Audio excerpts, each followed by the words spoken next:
Το δεύτερο είναι ότι επί της αρχής η Νέα Δημοκρατία πιστεύει ότι δεν μπορούν να ληφθούν άλλα μέτρα τα οποία θα μειώσουν περαιτέρω το βιωτικό επίπεδο του ελληνικού λαού. Δεν μπορεί να υπάρχουν άλλα μέτρα τα οποία θα βαθύνουν την ύφεση.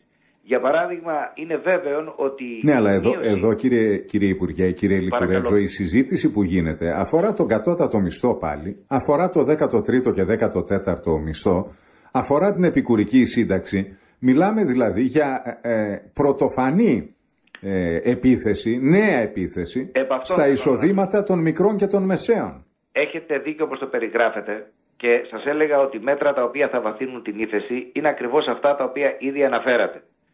Περαιτέρω μείωση του κατώτατου ορίου των μισθών, η κατάργηση του 13ου και του 14ου μισθού που αφορά τον ιδιωτικό τομέα και το κομμάτι των εργαζομένων στην ιδιωτική πρωτοβουλία, στον ιδιωτικό τομέα, αυτομάτως θα επιφέρει το διπλασιασμό της ύφεσης μέσα στο τρέχον έτος, το 2012. Αυτά θεωρούμε ότι μπορούμε να τα αποτρέψουμε.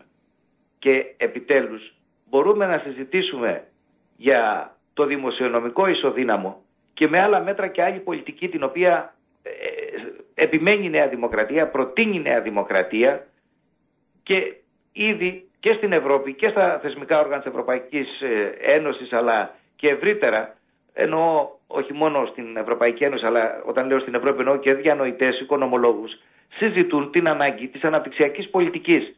Όσο επιμένει η ελληνική πλευρά και οι δανειστές μας ενδεχομένως στη διαχείριση της ανέχειας, της μιζέριας του κράτους, θα πηγαίνουμε σε ολοένα και μεγαλύτερη, σε βαθύτερη ύφεση.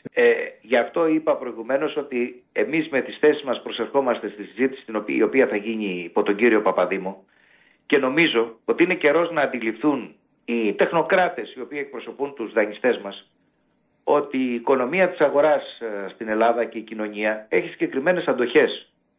Όταν λοιπόν αποστερούμε πόρους από την οικονομία της αγοράς δεν μπορεί να έχει το κράτος έσοδα. Και όταν αποστερούμε πόρους από τους πολίτες μειώνουμε τη ζήτησή τους, μειώνουμε την κατανάλωση. Άρα λοιπόν το ένα κακό φέρνει το άλλο. Είναι ο φαύλος κύκλος του κακού όλη αυτή η πολιτική η οποία ακολουθήθηκε μέχρι τώρα. Είναι καιρός να το συνειδητοποιήσουν. Και επίσης ακούγονται κι από άλλες πλευρές, όπως ο Αρχιεπίσκοπος, ο Μακαριότατος Ιερώνυμος, με την επιστολή του στον Πρωθυπουργό, θέτει ένα ζήτημα πολύ σημαντικό. Δεν μπορούμε να παραγνωρούμε παραπέρα τις αντοχές της κοινωνίας, δηλαδή να είμαστε μπροστά στην κονιορτοποίηση της κοινωνικής συνοχής και πάλι να επιμένουν οι τεχνοκράτες, οι εκπρόσωποι των δανειστών μας σε μια τέτοια πολιτική που οδηγεί μόνο σε τραγικά αποτελέσματα. Ωραία, εντάξει, πρέπει να επιτύχουμε τους δημοσιονομικούς στόχους, συμφωνούμε, αλλά υπάρχουν και όρια αντοχής της κοινωνίας και της οικονομίας.